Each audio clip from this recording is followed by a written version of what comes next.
Welcome to the first 11. We're going to be talking grounded football. Managers, player power, systems. We'll touch a little bit on Man United, although I didn't watch the game. We'll talk about Arsenal, and I think we should probably talk Frank a little bit, the manager coming in Chelsea's game. Am I missing something? I don't think I am I? No, that's it. Yeah, No. Wolves, Chelsea, Man United. Yeah, don't think there's much more, is there, really? Arsenal, if you want to talk a bit about Arsenal as well and their performance yesterday. Yeah, I think we should talk about Arsenal, and we should talk about Odegaard coming in as well.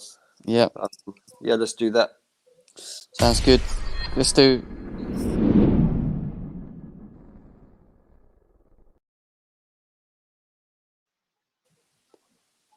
Okay, let's start with Kesh, and let's start with Arsenal and your expectations of Odegaard and the signing itself. For me, as I said, I've been checking on the progress of this player for a very long time. From before Madrid came in for him, I was so excited. I was like, 15-year-old, he's playing first team football in the Norwegian league. I was like, cool. Looks like a bright prospect.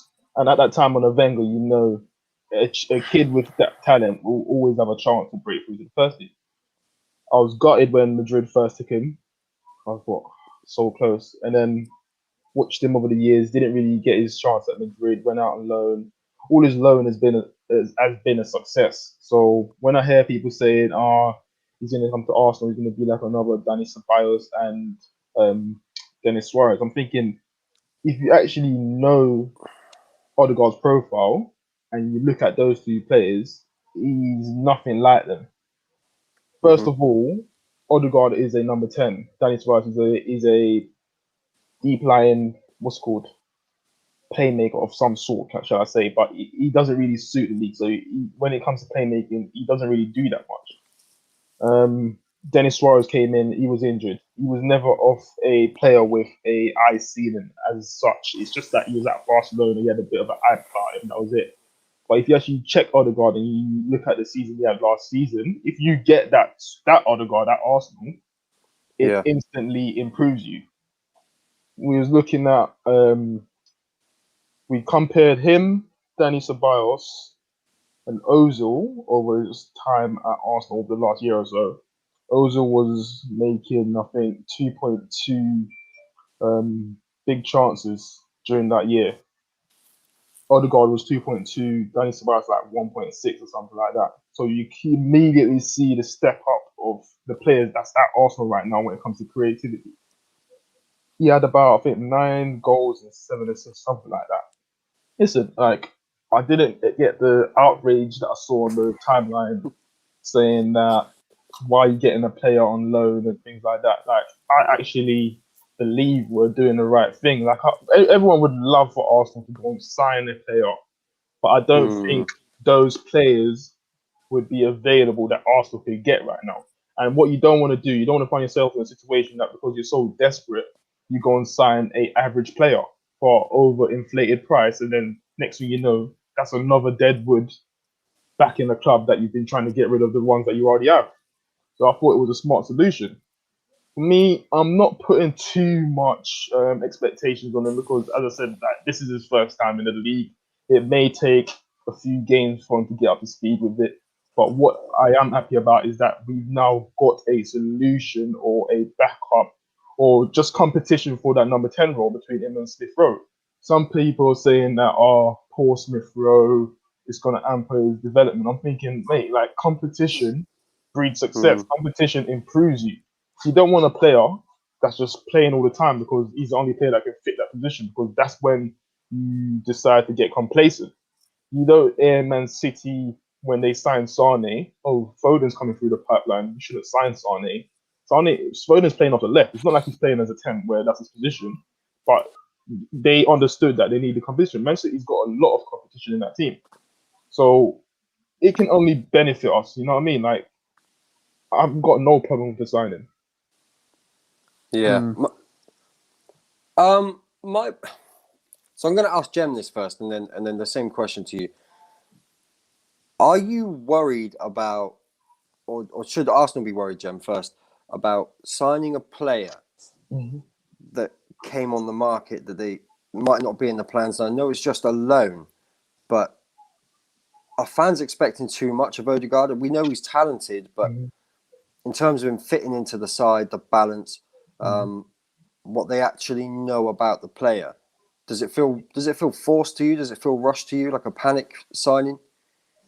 Not really. I think Arsenal do need strength in that area, so it does make sense. I get why they'd go for a loan move. Yeah, look, he's a player that's sort of had an up and down career, isn't he? To be fair, he went to Real Madrid, and I think he was he was proclaimed to be the next star at the age of 15, 16 when he was over there. And then obviously he's doing well at his current club. So for me, look, I don't know too much about the boy. I'm not going to lie, but from what I've seen of him, he has got talent. The thing that worries me with him is, and I say about every player that comes across from another league, is that the Premier League is a completely different beast in terms of the style of teams you're playing against. You don't get any time on the ball. They bully you. Certain teams bully you. So it's all for me. It's all about just seeing whether he can adapt. Yeah. And that's it really. I don't think there's much more you can say to it. No, Cash? For me, I don't see the problem with Odegaard coming in on a loan. Like, as I said, like, he's a player with massive talent.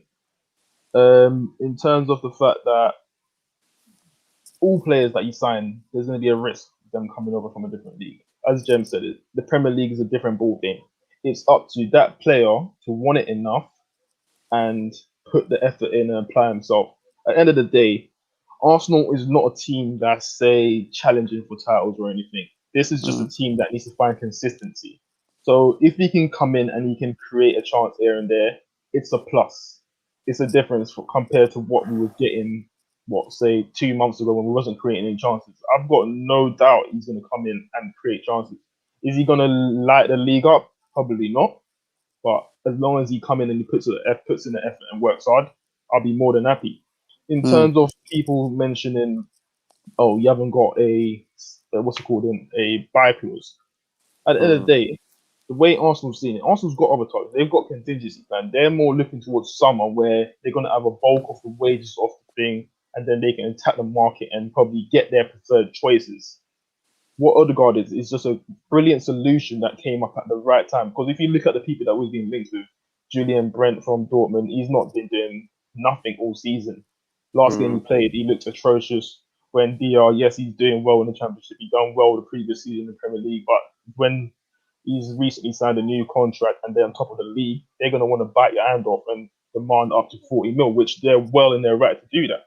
But is Ben DR a 40 mil player? I'm unsure.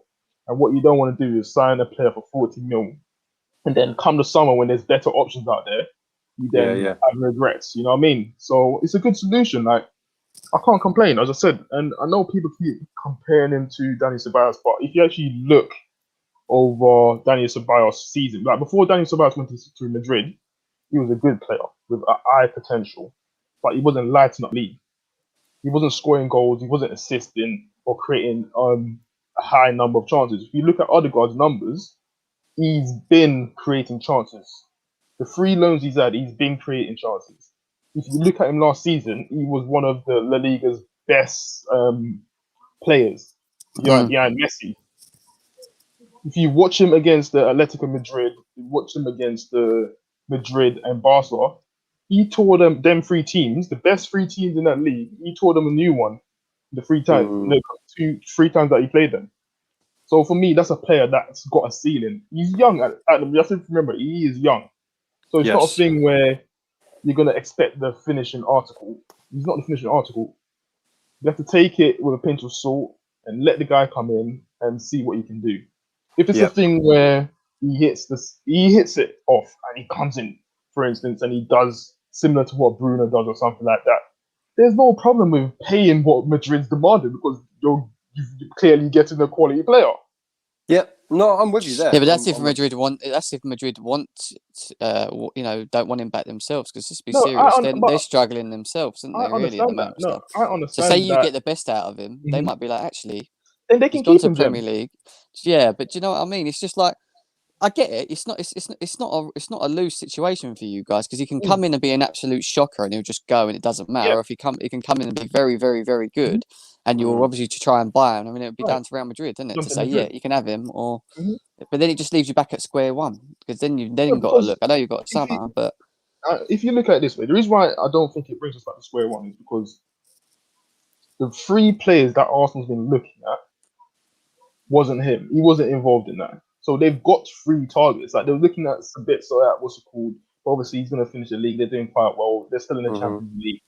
He's on a free come the end of summer. So they've got their targets. They know that there's going to be options in the summer.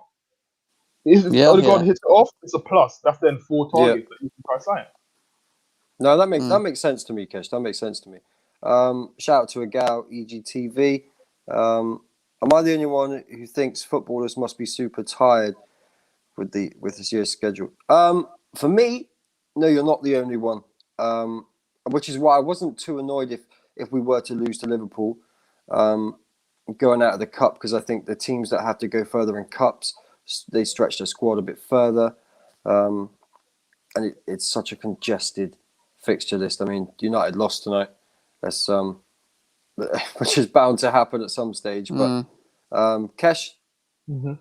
are you worried about players getting tired this season? Not really. Not really. I don't think it's tired physically. I think it might be mentally. Because they've had to deal with a lot over the last few years. Not That's last a year, good shall I point. say? Being in a bubble, probably not being able to see family members that they'll probably see regularly and things like that. So it's a mental drain on them rather than physical.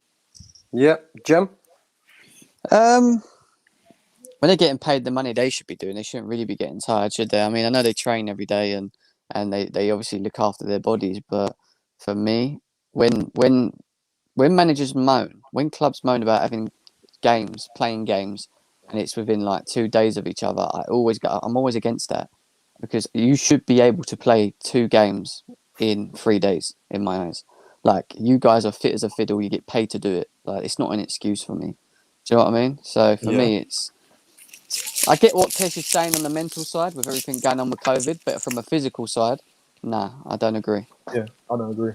Yeah. Just a quick shout out to Mark Viduka. He's always in the chats there. Mark Viduka. Mark Viduka, Leeds fan, Big up Mark and Viduka. a gal saying you need to start going for a run, Jem, and who else going? Hassan.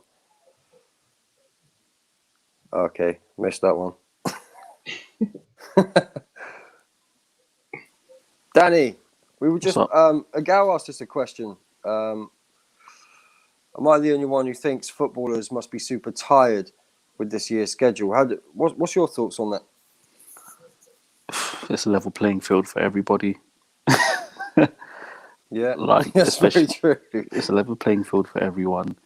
If you are fortunate enough to manage one of the bigger clubs, you've got an advantage over most of the league.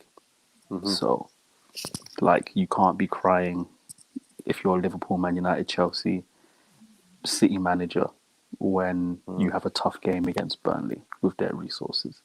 Like United lost to Sheffield United today. They couldn't fill out their bench. That wasn't their 18. Wasn't their 18. And we made changes we didn't have to make, as far as I'm concerned. So no excuses for me.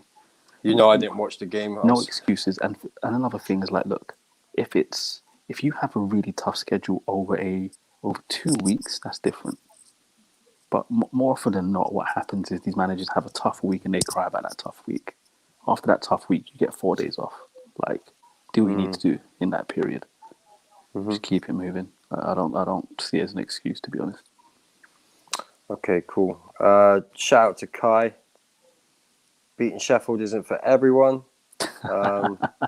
Being around 9th, 10th isn't for everyone either. No, it's not. Let's talk managers, because this is something I really did want to talk about and discuss with you. Is player power.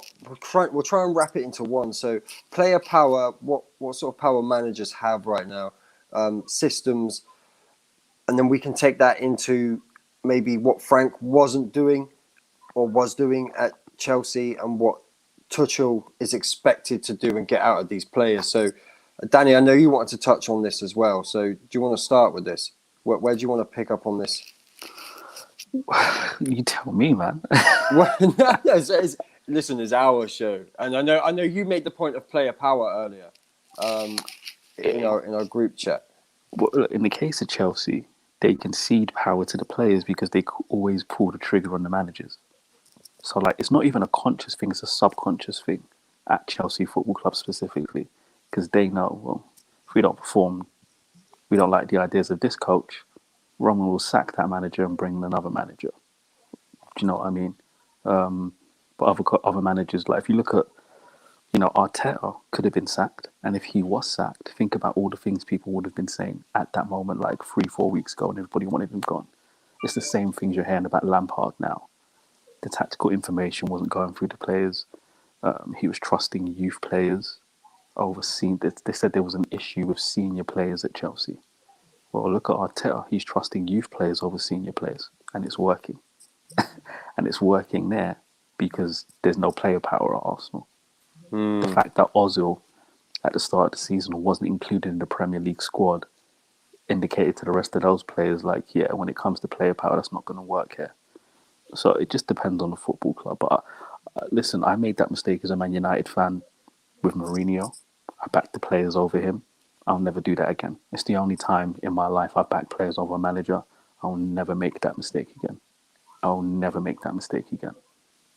Yeah, no, I hear that, definitely. Kesh, do you agree with what Danny said? In terms I of agree, Arsenal? man. Like, there need to be a sense of authority at clubs because, as we've seen over the years, from numerous managers, you do see player power tend to work at Chelsea. Like, they have a strop and then they decide when to down tool, and then next thing you know, that manager may be good or may not be good, but I don't feel it should be down to the players to dictate when the manager leaves. For me, those things could never happen on a Ferguson, could never happen on a Wenger. So why suddenly now in this era of football, footballers are getting the chance to make those decisions? It's, for me, it's just not on, and that's the thing. I hear at this when before Lampard was appointed, Chelsea fans are saying they feel like the culture is starting to change and things like that. I was in doubt. I didn't believe it, and you've now seen the fruition of it that it really was not that. Everything's still the same. Imagine now if it doesn't work on the Tuchel and then they pull a strop again. How long can that go on? Like, how long can you give in to these players? Well, for Chelsea, it works because they have a good recruitment policy. They have a structure within the football club. They recruit players independent of managers. That's why I was always suspect. I always questioned how much say Lampard had over what happened this summer. Like, to give an inexperienced manager that many new players and expect him to, at this point in the season, to have basically got all his shit together on all his ducks in a row was unrealistic. But that basically tells you Chelsea didn't care. They didn't care. It was like, well, look, you've got the opportunity. Here are the players. Make it work, or we'll get another manager in. Because we've built a team that has really, really clear profiles for the player. So Tuchel's coming. If you know from, don't look at his PSG days is a really good example with Tuchel. His Dortmund days are. Because if you look at the team he has now at Chelsea, he has wingers, he has attacking midfielders, he has a broad range of profiles in terms of central midfielders. Jorginho's nothing like Kovacic. Kovacic is nothing like Kante. He's got two strikers in Tammy and Giroud. So he can play his 4-2-3-1. You saw him adapt today and go with a 3-4-3 or whatever it was. And Alonso and Reece James didn't even play. And they can fit into that system. So Chelsea are a unique football club because they're very, very active. They don't the best example I give to describe how effective Chelsea are in the transfer market. They sell Matic, bring in Bakayoko, right? Doesn't work out. 1 year, you're on loan, mate. We'll send you on loan. We'll get loan fees for it, and then we'll recoup some money with a lower transfer fee. So in total, actually, we didn't lose that. We lost out on wages with you, but transfer fee we're going to recoup. because we don't mess around. We move on from they move on from players quickly. So Yeah. and it's something I wish Manchester United did. I know Kesh will feel like Arsenal should do that because it's been clear for 3 seasons Mustafi's not good enough. Took too long to move him on. That's just one. That's just one. Arsenal Yeah, fans hate yeah. they hate Xhaka. He's still there. Pepe's flopped. Chelsea would have loaned Pepe by now. They would have loaned him out. Long That's time right. ago. For that fee, No, it's you're what, right. 72 mil? They would have loaned him out immediately. Like, we need to start recouping loan fee money on this guy immediately. So, Yeah, no, I'm with you there. Like Chelsea are a machine in a way, and I've said to you all actually on a lot of streams. I do believe that there was a plan for a manager in the summer. I don't think Frank was ever He was never the the choice. end result. He was And never like, the choice. I've listened to that Athletic this morning, and what it was saying is members on the board was never convinced about Lampard. Their feeling was Yep. that the manager that they wanted basically didn't want to come because of the transfer ban, and at that time, a club legend, they felt okay, maybe we should give him a chance to come in and show his worth. Then a lot of the things that he was demanding, like the Declan Rices and things like that, they just wasn't convinced with it. And if you start going on that route of remember Chelsea buy players for the club. If you That's start right. going down the route of buying a player just for Lampard now, and it doesn't work out, you're then in a situation where are you going to be able to make back that money from a Declan Rice? Because it's going to add that English tax. I really don't see you making back 80 mil for a Declan Rice. So I wouldn't buy a Declan Rice for 80 mil. yeah, No way. I don't when see that Chelsea would either. But this is where things get interesting for Chelsea. So when you recruit independent of a manager, Chelsea still have the flexibility. So when they brought in Sarri, it was like, cool, you want Jorginho? We'll give you that one signing. But that's your lot, mate. You need to work with the rest of it. Do you know what I mean? I think we got to bear in mind with Chelsea, and Dan was right. It's players come and go. It's also the same with the managers, but we've never ever actually had a manager last longer than 2 years at the club, and it doesn't matter about Frank Lampard's CV because we've done it with Jose Mourinho, we've done it with Conte, we've done it with Scolari, we've done it with Ancelotti, Yeah. we've done it with Di Matteo. He won us the fucking Champions League, and then we dumped him. Do you know what I mean? Didn't even. So for me, it's just when it's working for you, which it has been, and it's why we've become so successful. Why change it? And I think that's what they're doing. But it does get to a point where, like Kesh said, when do you change your views on it? Like, when do you start looking at progression and giving managers chances to bring up youth and maybe sacrificing not winning something for a good 2-3 years? Do you know what I mean? And that's the problem with us. And I don't think that's going to be the case whilst Roman Abramovich is still at the club. I don't think that will be the case. So, yeah, it is what it is, as they say. Yeah, well, Chelsea are back apparently, the same as No. Arsenal. No. And tonight, I haven't seen a tweet tonight. Man United are back because we lost the game, which was that didn't go down too well. But I want to. Do you think that's a problem, Kesh, at Arsenal? Do you think player power played a massive? I think part? there was a few people trying it. I generally do feel there was a few people trying it. Like I remember DT came on. I can't say if he's got the story right or whatever, but he mentioned a few players. Let's just say that, and he mentioned that he's spoken to a certain individual who is a first team player, who basically signaled that these things was going on. And when I look at it and I think, okay, like it kind of makes sense. There's no coincidence that they basically somewhere it didn't happen, and now all of a sudden, obviously Arsenal should have got rid of those players, but it's been so toxic. They've said, you know what, we just got to take the loss. Because remember, I was saying in the group chat, and a lot of you was like, nah, no one ain't getting Ozil. Arsenal's not going to do that. But Arsenal came to their senses and thought, you know what, like we're going to lose. Him being here, Ozil's being here, Mustafi or whatever. How long did that take you, Kesh, to realise that, though? It Think took of it us like a long. that. I know it Like, took us you know a what I very mean? That's long the time. problem. That's the But- problem with Arsenal's policies. But I realised that the way it's so toxic now, you can see that it's rubbing off on the results as well. I thought they've got to do it if they've got any sense, because you're not that money that they're sitting there taking, they're going to take it anyway.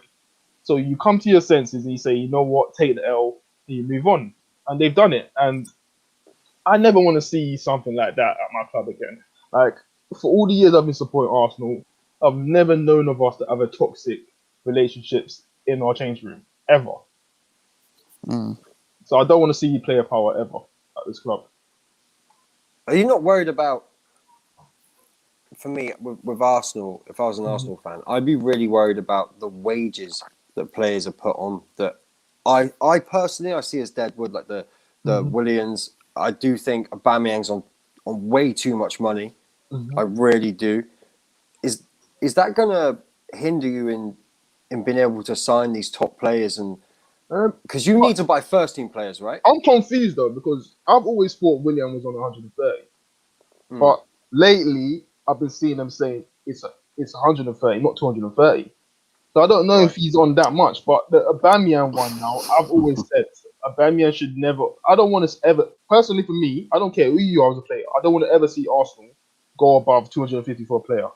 I don't feel it's needed, and I don't feel it's warranted. Unless you're Messi or Ronaldo, you should not be getting paid 350 from my club. You've got to be doing incredible things. And when Arsenal, what's it called, go and give Aubameyang 350, I'm thinking you're not really thinking of our future. Like you're just basing it on the fans, basically, because you know he's on his last year of contract. You're more worried about the fan, but don't do things for the fans. Do things for the best interest of the club.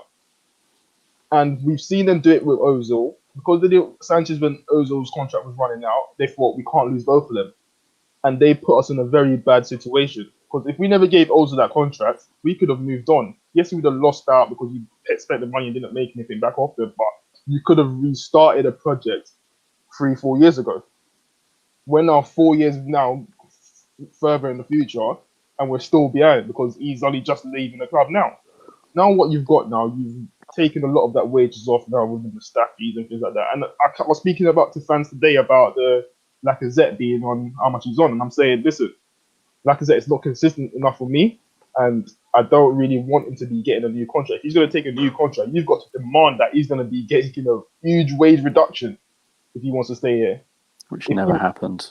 and it's not going to Yeah, happen. yeah. So you've got to move him on. And then you got fans when I'm saying, listen, I'll take a punt on Danny Ings. Danny Ings is a better goal scorer than Lacazette, and he's on a free. Fans are frowning up on it. I'm thinking, this is why we're in this situation because you're looking down at Danny Ings thinking he's at Southampton. Lacazette's Joe Linton level, man. Stop being He's English, so he shouldn't be at Arsenal. Like Danny Ings is a very good option moving forward.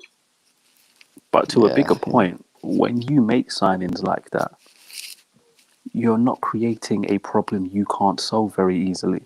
Hmm. So, for example, something that's changed at United under Ollie is when we can't get a big target, we look for a short-term solution Hmm. that's not going to hinder us over the Hinder long us. term. Yeah. So we want Haaland, can't get Haaland.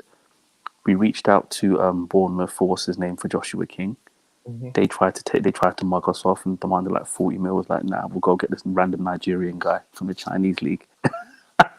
Yeah. We'll do that instead. And then in the end, we've ended up with Cavani.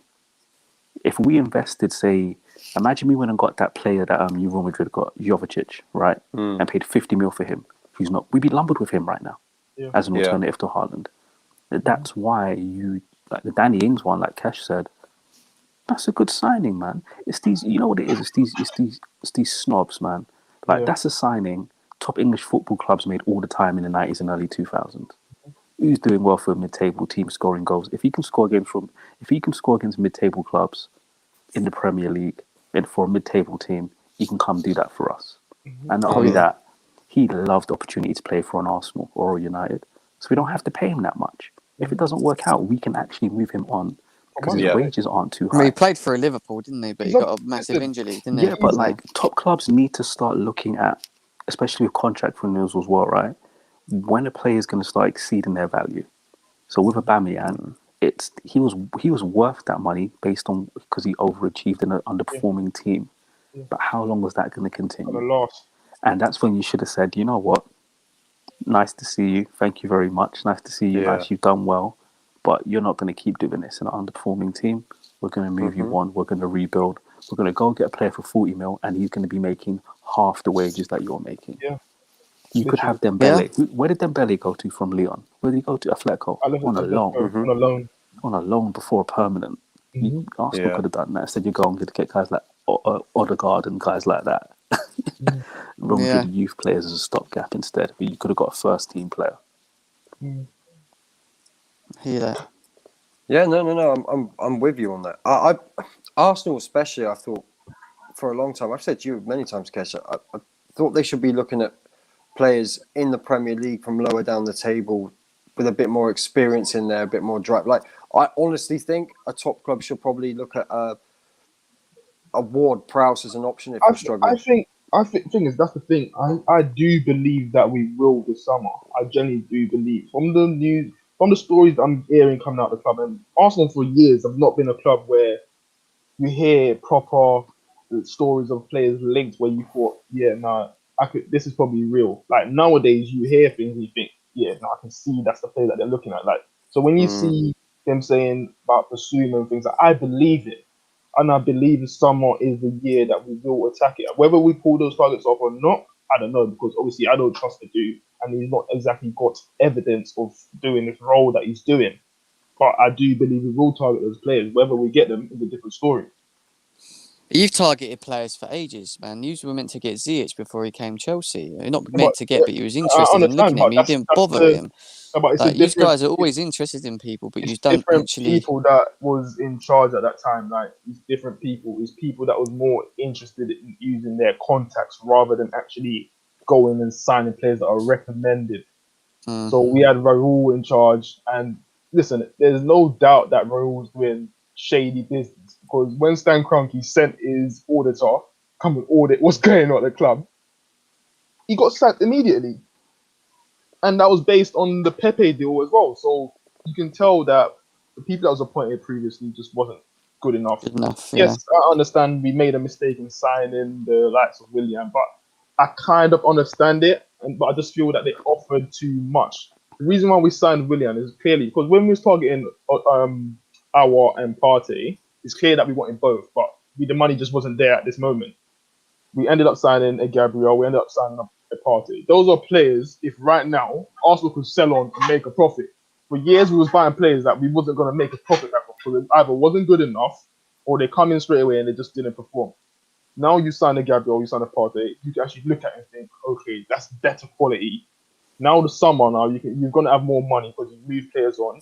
Now I expect to see more of those qualities come in because you see the difference that a Partey makes. If you imagine having another Partey in midfield with him, you will then see Arsenal's performance go up a level. So summer will tell. Summer will tell. We'll see where our ambition lies, and then we'll decide.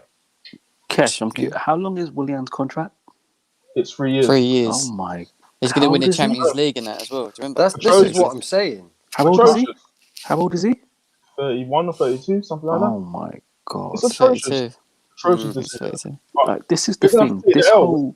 This free transfer, like the good example to use is Juventus, right?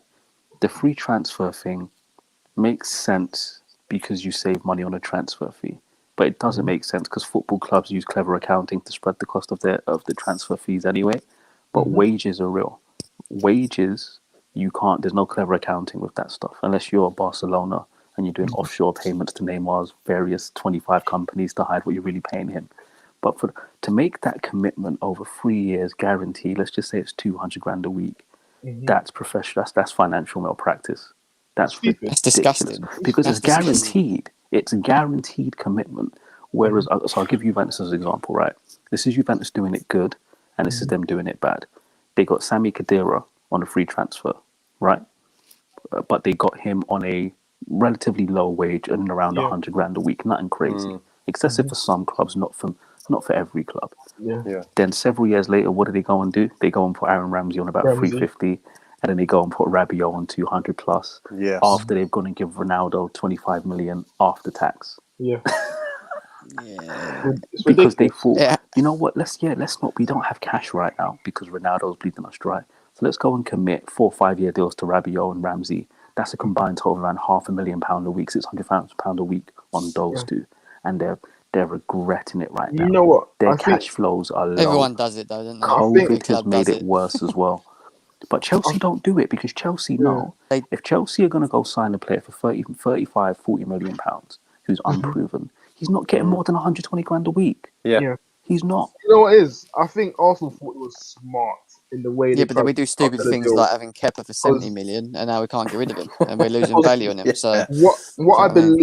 believe is they gave him 130, and the rest are made up in what's it called, bonuses. Who used to know what those bonuses? It might be appearances, whatever. I don't know. He'll So I get don't them know. bonuses, man. He'll get those bonuses. Of course, he will get Yeah, those forget bonuses. about You know it. what I mean? Yeah, So yeah. they tried to be smart, and it's clearly just backfired. Honestly, well, listen, we're going to have to just take the L. Like I believe that they've learned from it, because if this was in the summer, we would have gone and got Ericsson, no doubt about it. But when Oh, the Ericsson deal was coming up, they thought, nah, man, have you seen? They basically looked No, at it and thought, have you seen what Willian's doing? Like, nah, stay away, bruv. stay away Stay from away it. from Yeah. him. Yeah, stay away. That's all Sakesh, I'd very say. quickly, just for clarity on this. So that story about Arsenal investigating the Pepe deal, is that that Raul guy situation, the Yeah, audit, and him yeah, getting fired? That was yeah. the resolution to that That was investigation. resolution. Yeah, Okay, cool. That's mad, isn't it? I didn't know that. That's madness, why. So madness, absolute madness. There is something When I the, actually wanted to talk about quickly Go on, as John. well, You carry on. and it is Man United. It's I nothing thought you to were do going to with talk this. about I wanted to jump. bats. No. I'm No, saving the bets. The there's no one bets here we're to saving. listen right now. At some stage, there'll be millions of people here to listen, but right now, there's no one. There's no idea. We need to start talking about Anthony Martial. Like, I don't feel one like sec, we I'll can be do back. it anywhere else. I go on the terrace, I go into the group chat. It's hard to talk to these guys about it, but they keep deflecting because they're top of the league, because other players are performing, like the Brunos, specifically the Rashfords. Yeah, they're not really thinking that they've got a player wearing the number 9 shirt, which is a big shirt at Manchester United Football Club, who has now been going through a very bad period of inconsistency, and it's not something new. He's been doing this for quite a long time. When does it get to the point where you start looking at Anthony Martial and you just drop him completely and just sell him on? First of When is all, it going to get to this? you're wrong. He hasn't been inconsistent. He's been poor throughout the entire season. There's been no inconsistency. He's been garbage. Yeah. 14 Premier League starts, 2 goals, only 4 big Disgusting. chances created, goal conversion rate 8%. It's disgusting. That's shocking. Kendall, who's a Newcastle fan, put a post up in the group chat comparing him to Joe Linton, same stats. That's He's been bad. garbage. And I've been raising this point constructively before we had a poor result like this, so Man United fans can have the conversation and get out their system, get ahead of it. Today, of course, everyone's angry and fuming at Martial. I'm not angry. Because I know he's been piss No, but poor. Dan, we said this in the group chat. You said No, it's going to take a loss for them to actually yeah, start getting and the now they ump want about to it. Do talk you remember? about it. But this is the Yeah. problem when you got to anticipate these things. And my whole thing with Martial is this. Like, by the way, Rashford was garbage today as well. The Yeah. difference is I know Rashford will play through it. The difference is I know Rashford will eventually come good. The Yeah. problem with see, when I compare these two players, this is the example I always give to people. Before Mourinho got Sanchez, he was playing Martial and Rashford on the left. They were effectively battling out for the position. Marcus Rashford won that battle. Who's more talented? Martial. Martial, How did yeah. Rashford win the battle? He's just more determined. He's Determined, got yeah. that Yeah. fight. His intangibles are just superior to Martial's. Simple as that. And that's why Martial will never be world class. Will never be world class. And I agree. I've always been on the money with Martial. He finessed me last season. Last season I saw what he did and I thought, you know what, this year Martial, go and establish yourself as the best player as the best striker in the Premier League. My God, I was so wrong with him even thinking he could do But that. he should be. He's got abundance of talent. You can No, see no, he's no. got an But if abundance you of talent. don't have, if you if you can't self-regulate, if you could not, as an It's this. individual, regardless of the circumstances, formation or manager, show me what you're good at, no matter what. Yeah. That's always been the problem with Martial. That's why I've always known Rashford will have a high ceiling with him. Yeah. Intangibles, not talent, intangibles. How does the phrase go? Hard work beats talent if talent doesn't work hard. Hard, I don't yeah. even think it's a work hard. I just don't think he has the determination. I He just don't doesn't. think he just doesn't have it. He doesn't have the fire in his belly. Why though? This is what I'm trying to No, it's understand. When just I who ask he Man is. United No, fans this Yeah, that's question, right. I say Danny's right. why? It's who he Gem, is. Gem, It's it's who just he who is. he is. Look. I hesitate to say this. I'm not going to say it. Put it this way, yeah. Everybody knows somebody, a friend they have from when they were 15, 16 years old, and that friend hasn't changed. They've never had motivation to do anything. And Yes. that those traits you saw in your friend from when he was 16, he has now as a grown-up man at 30. No, it's true. And I'm going to leave it at that because that friend I'm referring to might be watching. So I'm not going to leave it at that. No, I think you're right, actually. And I've said this on the terrace many times, even last season. I have real issues with Martial, not just his mentality, but I still don't know what he is. He's not a striker. Let's just say He's that. not a striker. I still don't know. No, honestly, I don't know what he is, because he's great. He's great at holding up the ball. I think last season he improved under Ole in terms of holding up the ball. He was a bit stronger. His movement was better. His decision making was better. My issue with him has always been the same. It's not instinctive. Yeah. He has to tell himself to get in those positions. He has to think about it. Dan, you made the point before about Martial makes the run once and only once, and then comes to feet, and you've just got to watch Cavani. Now I know Cavani is the elite level when it comes to movement and continuing to move. Like Cavani runs from like minute 1 all the way through to minute 90. He's just constant like that. I've been saying for a long time, if we can sign a top striker, Martial is the one who goes out the door. And people used to look at me like, what are you talking about? Even last season, I didn't think he was good as people were making out to be. There were still huge flaws in his game. I wasn't convinced by the end of the season at all. Yeah.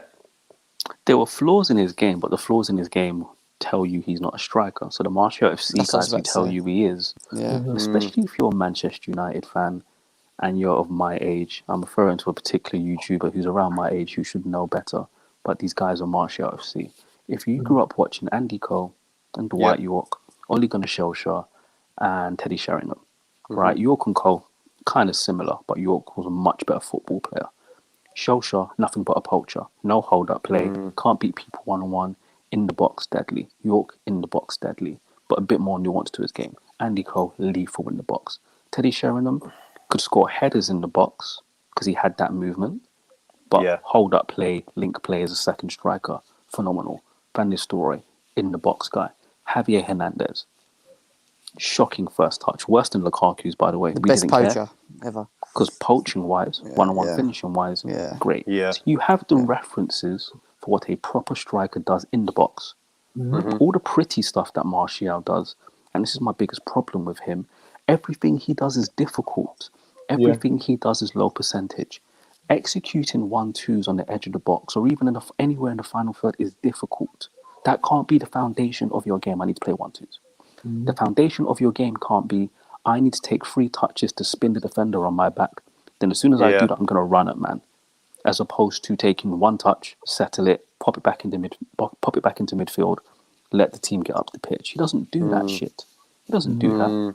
Man wants to do he's a FIFA player. Yeah. He's a FIFA player. He's a luxury player. And don't get me wrong, I can give you an example of a luxury player that didn't quite fit. Like, I'll give you an example. Rivaldo, right? He was just a forward. Wasn't really a second striker. Wasn't really an attacking midfielder, especially in the 90s. He couldn't play there. He played out wide. He was a forward, but he wasn't a winger. But he could dribble past people. He could finish. He could do a whole host of things. But he was world class. So we got away with having those hybrid skills. That didn't really mean he didn't fit into a perfect box of this guy's a winger, this guy's that. Martial's a hybrid. He's got the dribbling ability of a winger, but doesn't have the cross or the vision. He does not have the vision. His decision making is not good. He doesn't see a pass. Is he just not more direct, Danny? Do you not think he's just more a direct he's dribbler? direct. He's direct. That's direct, his game. But like, if you break down his game, he can finish, he can dribble, and he's got good technique. That's it. Right? But for these things to work, he needs to be playing 10 out of 10. Put it like this, when he's playing poorly, what does he do that's fundamentally good? Nothing. Yeah. I'm Everything, thinking. everything about his game is predicated on difficulty, low percentage shit. He always scores that absolute unreal goal, which you'd never expect him to do as well. And it's like you said, it's always Because like he's the got the hardship ability, Jem. That's the thing. the things like things like that. He has got the ability. My biggest question with him, and I've said to you all before, when a player like Cavani comes in front of you and you play for Manchester United, at that point you step up your game. You step up your game if you have any chance of making it at a top club. For me, he has not.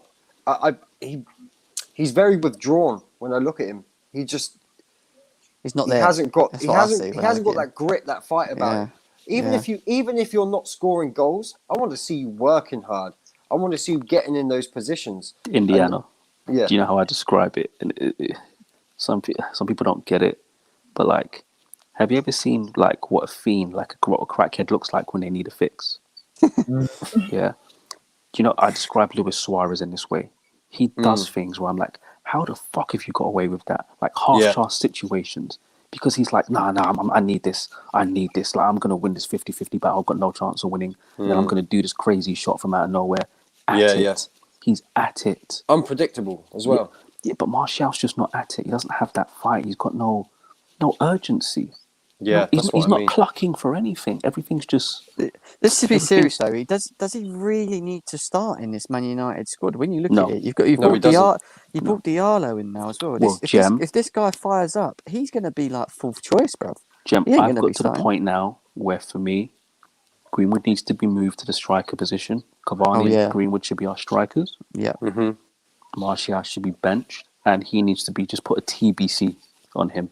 To be continued, to be determined, right? 20-minute boy. And on the right, it should be Diallo and Mata. That's what I'm saying. To the end of the season. And Rashford on the left. Yeah. I think Martial, we're not good enough to carry passengers. We're not. That's right. We're just not good enough to carry passengers. We're miles off, Danny. We are. Manchester United are miles off having a side that can compete in all competitions. I've been saying it for a long time. We need that striker. We were saying in the group chat today, weren't we? If Haaland, I'd sell him. I would sell him. If Haaland becomes available, I'd break the bank for the guy. He's an exceptional talent. Watch that guy. If you want to talk to me about a top striker, go and watch that guy. He would get in anyone's team, though, wouldn't he? Of course he would. His body language when he's sprinting. There's a level of you see what I'm saying? Like, you guys ever seen a crackhead when a crackhead wants a fix? Like they're all over the place. They're jittery. Like they're all over the place. Like if you watch Haaland for a big guy, the amount of energy he expands just for one sprint, is like it's impressive. Martial's just. It's like he's on the pitch smoking weed, just smoking a joint. I'm on the beach right now. There. Yeah, that's what I'm saying. I'm what on is the going island. in his head? Got bad bitches everywhere, you know. Like maybe Mourinho was right about him. Maybe he Mourinho was. Which is why I told you I'd never back players over a manager again. Yeah. No, don't do it. Trust me. I learned the hard way. Well, you might still be learning it with Werner if you don't. Don't worry about my guy, Timo, bro. He's coming. He's coming fast. No, I just think with Martial, he needs to feel like the star player. I don't know if the Premier League is ever going to suit him completely. I could see him doing well at Lille or a Lyon, somewhere like that. I'm not, and that's not me taking the piss. I just think that he would actually enjoy his football more there. At least he'd be happy somewhere. Do you know what I mean? I can see him going like Inter Milan or something like that. Just like Martial is one of those players I see leaving United, and I'm not worried about what he does when he leaves. Yeah, who cares? Yeah. Not that I worry anyway. Like, it's okay to leave Man United and do well.